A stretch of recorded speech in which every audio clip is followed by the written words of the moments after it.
Invariavelmente, a palavra religião está sempre atrelada à palavra fé. Afinal, seja qual for de onde for a cultura religiosa, é sempre fundamentada em uma ou mais forças superiores, que não dá para ver nem tocar, e sempre explicadas em escrituras que mostram personagens e acontecimentos do passado.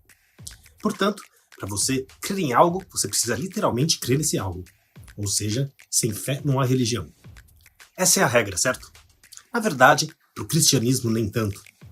Tecnicamente, ele não exige uma fé para existir. Espera aí que eu vou te explicar. Não fiz esse vídeo como algum tipo de pregação, sermão ou algo do gênero, mas abordar outro assunto bem importante. Essa história pode mudar a sua história.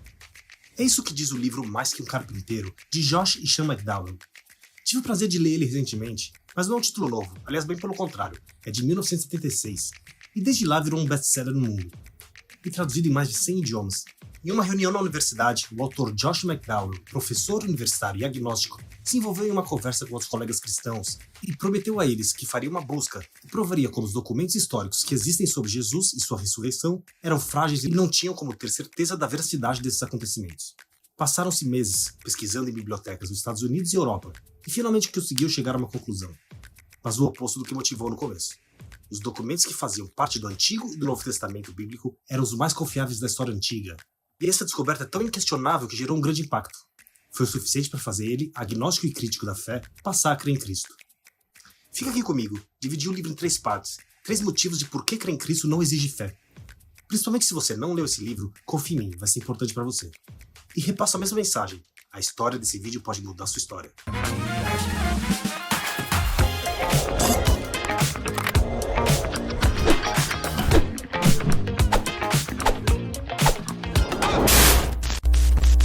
Sempre existiu uma guerra entre religião e ciência. Apesar de esse ser um pensamento amplamente aceito, o autor do livro mostra fatos para defender que a crença de que a religião impede o desenvolvimento científico é um mito. Nas minhas reflexões pessoais, sempre achei que quanto mais a ciência se desenvolvia, novas complexidades eram descobertas, mais o mundo deixava óbvio que o funcionamento milimetricamente perfeito de tanta coisa era impossível existir e se manter sem a participação de uma inteligência por detrás.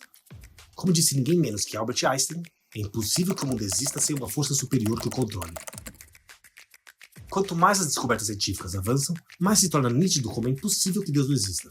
Mas vamos focar no livro. Na maioria dos julgamentos, os acusados são julgados por aquilo que se alega terem feito. Mas no caso de Jesus, ele foi julgado por alegar ser alguém. As pessoas podiam achar que ele era um doente, um lunático, um filho de um marceneiro chegar do nada e falar que é Deus, um megalomaníaco. Se fosse hoje, diriam que ele quer ser um influencer e só quer ganhar views. O curioso é que toda sua vida foi pautada em um comportamento e ensinamentos muito distantes de qualquer tipo de insanidade mental. O livro mostra uma citação do psicólogo americano Gary Collins, nome conhecido da psicologia, fazendo uma avaliação técnica sobre a mente de Jesus. Jesus era amoroso, mas não permitia que sua compaixão o imobilizasse. Não possuía ego inflado. Em suma, não vejo sinal algum de que Jesus sofresse de alguma doença mental. O psiquiatra americano J.T. Fisher complementa: aqui está um projeto para a vida humana bem-sucedida, com otimismo, saúde mental e contentamento. Jesus não podia provar suas afirmativas e estava ciente disso. Se ele era um mentiroso, além de ser uma pessoa muito má por descaradamente enganar seus seguidores com falsas esperanças, ele também era muito imbecil, porque foram suas declarações que o levaram à cruz. Destino que ele já sabia que aconteceria. Como disse o historiador suíço do século XIX, Philip Schaff, como poderia Jesus ser um entusiasta ou um louco se jamais perdeu o equilíbrio da mente, que pairou serenamente sobre todos os problemas e perseguições como o sol acima das nuvens? Sempre dava a resposta mais sábia às perguntas tentadoras, calma e deliberadamente predisse sua morte sobre a cruz, sua ressurreição no 3º dia, o derramar do Espírito Santo, a fundação de sua igreja, a destruição de Jerusalém. Predições que foram cumpridas literalmente? Não poderia ser fraude nem ficção. Nesse caso seria maior do que o herói. Seria necessário mais que um Jesus para inventar um Jesus. Se Jesus quisesse fazer com que as pessoas o seguissem e acreditassem que ele era Deus, por que ele iria logo para a nação judaica, que só cria em um único Deus? Por que não foi para o Egito ou Grécia, por exemplo, que já acreditavam em diversos deuses, em diversas manifestações divinas? Como todos sabemos, antes de ser crucificado, Jesus foi flagelado. Nos relatos de Mateus, Marcos, Lucas e João na Bíblia, diz que foi açoitado com chicote de várias tiras, frequentemente com fragmentos de metal ou ossos nas extremidades. Depois disso, colocaram uma coroa feita de espinhos em sua cabeça e bateram a coroa para afundar ainda mais os espinhos na pele. Você já deve ter visto em filmes, quando alguém tinha como refém alguém que conhecia o inimigo, queriam a todo custo descobrir informações a partir dele. Vendo que não ouviriam nada do preso, começavam a torturá-lo das formas mais dolorosas possíveis. E por mais leal que esse refém fosse, no fim acabava dando informações, porque livrar-se do sofrimento passou a ser a prioridade número 1 do seu corpo. É assim que naturalmente funciona, o motivo por que torturas desse tipo existiram por muito tempo, aliás existem até hoje. Mesmo passando por um doloroso sofrimento, como uma tortura, Jesus manteve-se em silêncio diante das acusações. Em nenhum momento desmentiu suas declarações para se livrar da dor que passava e se salvar, nem mesmo no último minuto. E não só isso, ainda deu palavras de esperança a algumas pessoas que choravam. Sem contar a história dos apóstolos. Qual mentira que faria com que os discípulos tomassem para si missões e saíssem para sofrer e morrer por um Messias crucificado? Dando um destaque especial a Paulo, antes um fariseu ortodoxo, cuja missão era preservar o judaísmo e era forte opositor do cristianismo, virou um pregador de Cristo. Tanta gente disponibilizaria sua vida, sua segurança, por uma ideia mentirosa? Mas ninguém viu tudo isso acontecer. São relatos que constam na Bíblia, que foi escrita por pessoas, então não dá para acreditar com certeza. Todo mundo aceita como verdadeiros muitos fatos que não podem, de fato, ser verificados pelo método científico. A prova científica se baseia na demonstração de algo pela repetição de um evento, em um ambiente controlado, onde é possível fazer observações e empiricamente verificar e documentar. Mas se o método científico fosse o único meio de provar os fatos, você não poderia provar que assistiu TV ontem, ou que almoçou hoje. Não tem como repetir esses eventos dentro de um ambiente controlado. No meio técnico, também existe um outro método de comprovação, a prova histórico-legal, que se baseia em demonstrar que algo de fato, sem deixar qualquer sombra de dúvida.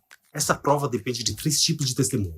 Testemunho oral, testemunho por escrito e exibição de objetos comprovantes, como uma arma, uma bala ou um caderno de anotações.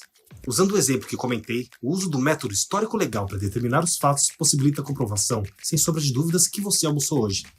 Os seus amigos o viram, o garçom lembra de tê-lo visto e você tem o recibo do pagamento do restaurante. Se você fosse um réu em alguma acusação, isso seria mais que suficiente para servir como álibi, e o juiz te inocentar. Esse método serve para ser usado em questões que o científico não é apropriado, como se Getúlio Vargas realmente existiu, se Brasil foi uma colônia de Portugal, ou se a seleção brasileira ganhou mesmo 5 Copas do Mundo. E analisando tecnicamente com base em critérios de historiadores, os mesmos que contaram eventos do passado, como Napoleão Bonaparte ou a Inquisição, os manuscritos antigos da Bíblia atendem a todos os critérios existentes para ter sua veracidade validada. Por isso, inclusive, que o autor do livro afirmou que esses são os documentos históricos mais confiáveis da história. Simon Greenleaf, professor da Universidade de Harvard e considerado uma das mentes mais brilhantes jurídicas dos Estados Unidos, escreveu um volume examinando o valor pela lei dos testemunhos dos apóstolos quanto à ressurreição de Cristo. Sua conclusão é que esse é um dos eventos mais bem comprovados da história, de acordo com as leis das provas legais administradas nos tribunais de justiça. O autor do livro aponta que existem milhares de manuscritos antigos da Bíblia, especialmente do Novo Testamento, que foram descobertos e que permitem uma comparação entre as cópias. A presença de múltiplas testemunhas que relataram os mesmos eventos aumenta a credibilidade. Até os documentos antigos encontrados que não estão na Bíblia apresentam uma quantidade enorme de detalhes sobre a vida de Jesus e da natureza do cristianismo. Apesar da grande quantidade de manuscritos, as variações entre eles são mínimas e geralmente não afetam as doutrinas centrais do cristianismo. Isso vai contra aquela teoria de muitas pessoas, que os textos da Bíblia não são necessariamente reais, que pessoas podem ter editado de acordo com seus interesses. A quantidade e a proximidade temporal desses manuscritos em relação aos eventos descritos são, segundo ele, evidências de sua confiabilidade. Um critério técnico considerado importante para os historiadores é a data que algum relato fez sobre algum evento. Se foi em alguma data próxima, não muito tempo depois, é mais confiável. E a grande maioria dos manuscritos bíblicos foram escritos logo após os eventos que narram. O autor também argumenta que muitas profecias do Antigo Testamento historicamente se cumpriram no Novo Testamento, especialmente em relação à vida de Jesus, o que, para ele, serve como evidência da inspiração divina e da veracidade da Bíblia. Por fim, McDowell compartilha relatos pessoais e testemunhos de pessoas que tiveram suas vidas transformadas pelas mensagens da Bíblia, sugerindo que essa transformação é uma prova de sua autenticidade e poder. Após toda essa investigação, o autor conclui que os textos bíblicos são os mais confiáveis do que qualquer outra obra da antiguidade, que todo ceticismo que ainda pode existir sobre as credenciais históricas do cristianismo é irracional. Se descartarmos a Bíblia como historicamente confiável, teríamos que descartar também toda a literatura da antiguidade que existe nos livros de história. Dizendo que passaram pela antiga e poderosa Igreja Católica e sofreram alterações.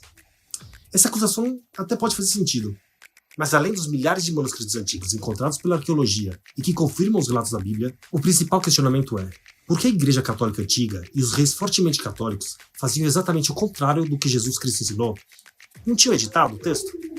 O período medieval é marcado por diversas guerras, pela Inquisição, pelo escravismo, pelas atrocidades das cruzadas. Jesus se pronunciou a favor da queima das consideradas bruxas pela Inquisição?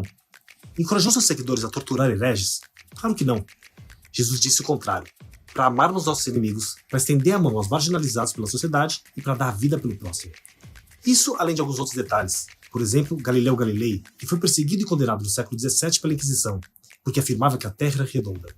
Mas na Bíblia mostra mais uma vez que ela não foi editada, porque diz em Isaías 40:22 que Deus está sentado sobre o globo da Terra. Bom, é isso. Trouxe aqui um resumo de tudo o que diz no livro.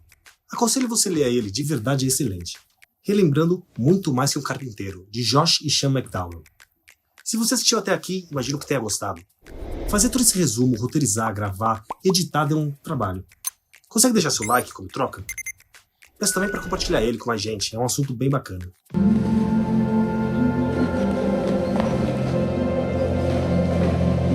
Gostou desse vídeo? Deixa aqui seu like para dar seu apoio e compartilha ele com seus amigos. Não gostou do vídeo? Escreve aqui nos comentários explicando, fiquei curioso. Muito obrigado por assistir esse vídeo até aqui, fique com Deus e até o próximo.